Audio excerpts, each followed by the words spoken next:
네, 북한 매체가 우라늄 농축 시설을 처음으로 공개하면서 김정은 국무위원장의 현지 지도 소식을 보도했습니다. 김 위원장은 이 시설을 보기만 해도 힘이 난다며 핵물질 생산 토대를 더 강화해야 한다고 말했습니다. 취재기자 연결해서 알아보겠습니다. 이종원 기자. 네, 이종원입니다. 네, 북한이 우라늄 농축 시설 시찰 소식을 보도하는 건 처음이죠. 네, 그렇습니다. 북한 노동당기간지 노동신문이 오늘 보도한 내용입니다. 신문은 김 위원장이 핵무기 연구소와 무기급 핵물질 생산 기지를 찾아 현지 지도했다고 보도했습니다. 시찰 날짜를 밝히지는 않았지만 최근으로 보입니다. 김 위원장은 우라늄 농축 기지를 둘러본 뒤 보기만 해도 힘이 난다며 무기급 핵물질 생산 토대를 더 강화해야 한다고 말했다고 신문은 전했습니다.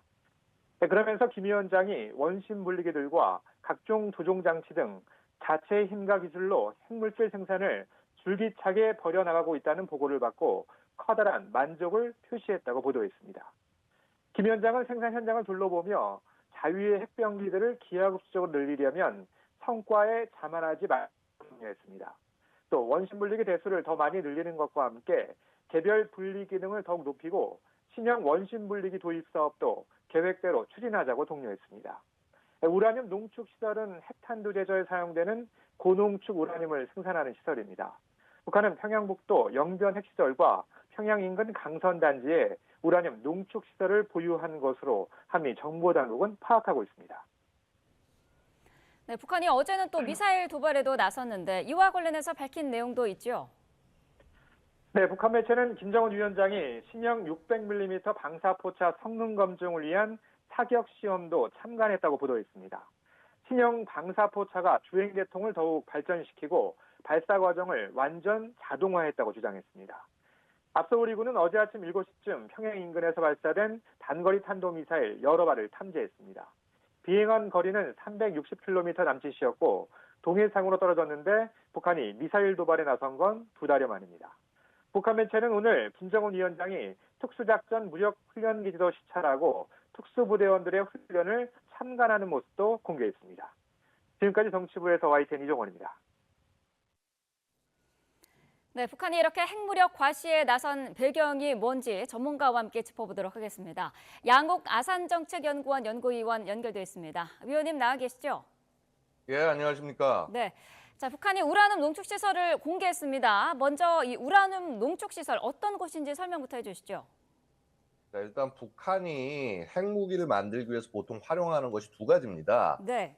즉, 플루토늄을 활용을 하거나 아니면 고농축 우라늄을 활용할 수가 있는데요. 그러니까 문제는 플루토늄은 굉장히 많은 양을 확보하는 것이 좀 한계가 있고, 이 이 고농축 우라늄의 경우에는 네. 이 원심 분리기를 통해서 1년 365일 계속 이 원심 분리를 통해서 농축을 하면서 안정적으로 생산할 수 있기 때문에 사실 지금 북한의 핵탄두 생산의 가장 핵심은 이 그 원심 분리기를 이용한 이런 고농축 우라늄을 사용하는 것이 아닌가 지금 이렇게 추정을 하고 있습니다. 네. 지금 그러니까 북한이 이 공개한 시설이 바로 지금 그러한 이 우라늄 농축 시설입니다. 네. 지금 저희가 사진으로 보여드리고 있는데 원통형처럼 생긴 저 부분이 그러면은 그 원심 분리기라고 보면 될까요? 예, 그렇습니다. 이제 보통 그 육불화 수소라고 그래서 기체 상태에 이 그 우라늄이 섞여 있는 이 기체를 원심 분리를 통해 가지고 해서 우라늄 그 235라고 하는 이 네. 핵폭발에 필요한 이것을 이 뭐라고 그럴까 채집해내는 그래서 90% 이상의 그 농축이 된 그 고농축 우라늄을 가지고 이렇게 핵탄두를 만드는 것이고요. 네. 보통 저렇게 지금 보면 굉장히 숫자가 많이 보이실 텐데요. 네. 보통 이 1000개, 이 원심 분리기 1000개를 1년 내내 돌려야 그 1개 정도, 그러니까 그 핵폭탄 1개에 해당하는 약 한 20에서 25kg 정도의 고농축 우라늄을 확보할 수 있는 것으로 알려지고 있습니다. 지금 현재 북한은요, 네. 저러한 원심 분리기가 최소 1만 개 이상을 보유하고 있는 것이 아닌가 이렇게 추정을 하고 있고요. 네. 주로 이 원심 그러니까 이런 이 우라늄 생산 시설은 농축 시설은 영변 그리고 강선 여기를 중심으로 해서 설치가 돼 있고 그 이외에도 몇 군데 더 설치되어 있지 않나 이렇게 추정을 하고 있습니다. 네. 자, 북한 관영 매체들은 이 내용을 보도를 하면서 날짜는 따로 공개를 하지 않았거든요. 일단 최근으로 추정이 되고 있죠.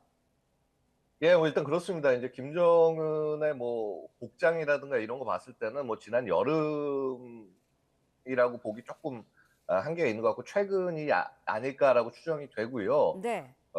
사실 지금 저 시설이 뭐 영변인지 강선인지 혹은 제3의 장소인지는 뭐 지금 아직은 저희도 분석을 좀 더 해봐야 돼서 알 수가 없긴 합니다만은 네. 어쨌거나 보시다시피 이 시설들이 굉장히 그 현대화되고 이렇게 추가된 시설이 아니냐. 그렇다면 최근에 시설을 추가한 곳이 한 2021년도에는 영변 쪽에 원심 분리기를 추가한 걸로 추정을 하고요. 네. 최근에는 또 강선에 이것을 추가했다라고 보여지고 있기 때문에 강선 단지 가능성도 있지 않나 지금 이렇게 보고 있습니다. 네. 자, 지난달에 국제원자력기구 IAEA가 북한이 그 영변 핵시설을 가동 중이라는 정황이 포착됐다. 이런 보고서를 낸 적도 있는데 한 달 만에 이렇게 시설을 전격적으로 공개한 이유는 어디에 있다고 보시나요? 그러니까 기본적으로 지금 북한은 지금 계속 자신들이 핵 보유국이다라고 하는 것을 강조를 해오고 있고요. 네. 특히나 아시다시피 최근에 그 전술 핵탄두를 투발할 수 있는 각종 그 미사일, 무기체계 이런 것들을 공개해 오고 있습니다. 네. 뭐 최근에 기억하시겠지만은 화성 11 라라고 불리는 이런 좀 그 근거리 탄도 미사일 이것을 발사할 수 있는 차량 250대를 이렇게 일선부대 공급 인도한다라고 하는 행사를 보이기도 했고요. 네. 자, 사실 지금 이 국제사회에서 북한이 원하는 것은 자신들에게 관심을 모으고 그 다음에 그래서 궁극적으로 핵 보유국으로서 그 위상을 정립하는 그런 모습이라고 볼 수 있겠습니다. 뭐 얼마 전에 미 대선 토론도 있었습니다만은 궁극적으로는 북한은 아마도 미국의 다음 정부와 또 다른 핵 협상을 통해서 이제는 핵 보유국으로서의 위상을 굳히려고 하는 그런 접근을 하지 않을까 예상이 됩니다. 네. 자, 정보당국은 북한이 고농축 우라늄의 상당량을 보유 중이다. 이렇게 지금 파악을 하고 있고요. 연간 80에서 100kg 정도를 생산하고 있는 중이다라고 전해지기도 했습니다. 이 정도면은 양을 어느 정도로 보면 될까요? 네, 이렇게 보시면 돼요. 이제 자세한 내용을 참조하시려면 저희 아산정책연구소에서 그 랜드 연구소와 함께 만든 그 보고서가 있습니다. 2021년 보고서가 있는데 그걸 참조를 하시면 되고요. 자세히 말씀을 드리면 이렇습니다. 보통 북한은 연간 최소 12발에서 최대 18발 정도까지의 핵 탄두를 만들 수 있는 네. 이런 핵 물질을 매년 확보하고 있는 것을 추정을 하고 있습니다. 자, 그렇다면은 지금 어떻게 저희가 추정을 할 수 있냐면은 북한이 지금 현재 최소한 한 150발 정도 분량의 핵 물질을 이미 생산했다라고 볼 수가 있고요. 네. 2027년이 되면은 200발, 그 다음에 2030년대가 되면은 300발까지 해당하는 핵 물질을 확보할 수 있을 것이다. 이렇게 추정을 하고 있습니다. 이게 저희와 그 랜드 연구소와 같이 공동으로 연구한 결과가 그렇고요. 지금 사실 아시다시피 중국도 핵 보유량을 늘리고 있기 때문에 네. 북한이 자신의 핵 보유량을 늘리는 데 있어서 굉장히 눈치를 보던 존재 중에 하나가 중국인데 중국이 저렇게 숫자를 확 늘려버리면은 이제 400발 예전에 500발 수준에서 이제 1000발로 올리려고 하는데 그렇게 되면 북한도 이렇게 부담 없이 숫자를 훨씬 더 늘릴 수 있다는 것이죠. 그래서 최근에 김정은이 자꾸 기하급수적으로 뭐 핵탄두수를 늘려라고 얘기하는 게 네. 바로 거기에 그 원인이 있다고 볼 수 있겠습니다. 그 말씀하신 김정은이 계속해서 이제 핵시설과 관련을 해가지고 더 늘려라, 확대해라 이런 그 이야기를 하는 것과 관련을 해서 핵시설을 그러면은 지금 있는 것보다 더 늘릴 가능성도 충분히 있다고 보시나요? 지금 계속적으로 늘려왔어요. 아까 네. 잠깐 말씀드렸지만 2021년, 그러니까 원래 지금 북한의 예전에 사찰할 때도 공개했던 게 영변 시설이었고요. 네. 그다음에 강선 같은 경우도 여기는 원심 분리기에서 농축을 하는 것도 하는 거지 원심 분리기를 제작하고 조립하고 하는 시설이 아닌가라고 보고 있는데 2021년에 영변 쪽에 원심 분리기가 최소 1,000기 이상이 더 추가된 것을 볼 수가 있었고요. 네. 지금 이제 최근 2024년에 그 강선에서도 유사한 형식의 공사가 이루어지는 걸로 봐서 최소 1,000기 이상의 원심 분리기가 더 늘어나지 않았을까 이렇게 추정을 하고 있는 것이죠. 그래서 IAEA에서 이 부분을 지적을 했던 겁니다. 북한이 어제는 단거리 타도 미사일도 발사를 해서 앞으로의 움직임도 걱정인데 추석 연휴 이후에 도발 가능성도 충분히 있지 않겠습니까?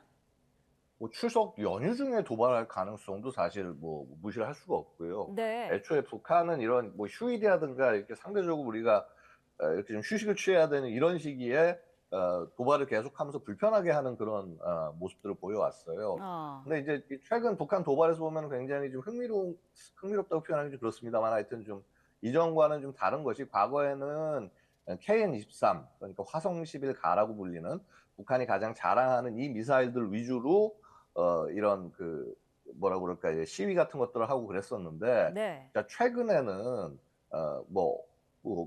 얼마 전에 발사했던 600mm 대구경 방사포라든가 아니면은 화성 11라 즉 KN-23을 그 사이즈를 줄여가지고 4연장을 만든 그 미사일 이런 것들을 발사를 하면서 좀 다른 무기체계 좀 더 사거리가 짧은 무기체계들의 그 핵이 결합될 수 있다는 메시지를 보내고 있습니다. 즉 전술 핵 위주로 해서 전력을 구성을 할 것이며 이런 전술 핵으로 공격을 할 수 있는 가장 뭐라고 그럴까 대표적인 대상은 결국은 대한민국이 되는 것이죠. 네. 핵실험은 어떻습니까? 미국 대선을 앞두고 북한이 좀 몸값을 올리기 위해서 핵실험에 나설 가능성도 있다 이런 분석도 있던데요. 충분히 가능한 접근이라고 볼 수가 있습니다. 네. 뭐 아시다시피 특히 트럼프 대통령 후보 같은 경우는 뭐 자기는 김정일이랑 친하다, 뭐 다시 뭐 얘기할 수 있다 이런 식의 말을 하지 않았습니까? 네. 자, 그런데 한번 그 2017년 그리고 2018년 트럼프가 취임하고 난 다음에 북한의 모습을 보고 있으면은요, 첫째는 엄청나게 이런 핵과 관련된 실험들을 하고 뭐 핵실험도 하고 미사일 발사도 하고 하면서 긴장을 최대치로 높였습니다. 그러고 난 다음에 대화로 접근을 하게 되는 거죠. 즉 아까 몸값을 높인다고 표현을 하셨는데 네. 그게 맞습니다. 이렇게 최소한 저렇게 북한과 대화를 하든 뭐라든 통해 가지고 해서 뭔가 해결책을 찾아야 되는 것이 아니냐라는 여론이 나와야 미국 내에서 형성이 돼야 이런 협상의 의미를 가질 수가 있는 것이거든요. 결국 그런 상황을 만들기 위해서 북한이 위기를 지속적으로 앞으로 올려나갈 가능성은 충분히 있다고 볼 수 있습니다. 그리고 되려 그 위협을 높이는 강도는요, 올해보다는 뭐 만약에 트럼프 대통령이 당선이 된다면 그 1년 첫 해 이때 훨씬 더 도발이 최대치로 올라갈 가능성이 있다고 볼 수 있습니다. 알겠습니다. 자, 오늘 말씀 여기까지 듣도록 하겠습니다. 양옥 아산정책연구원 연구위원이었습니다. 말씀 감사합니다. 감사합니다.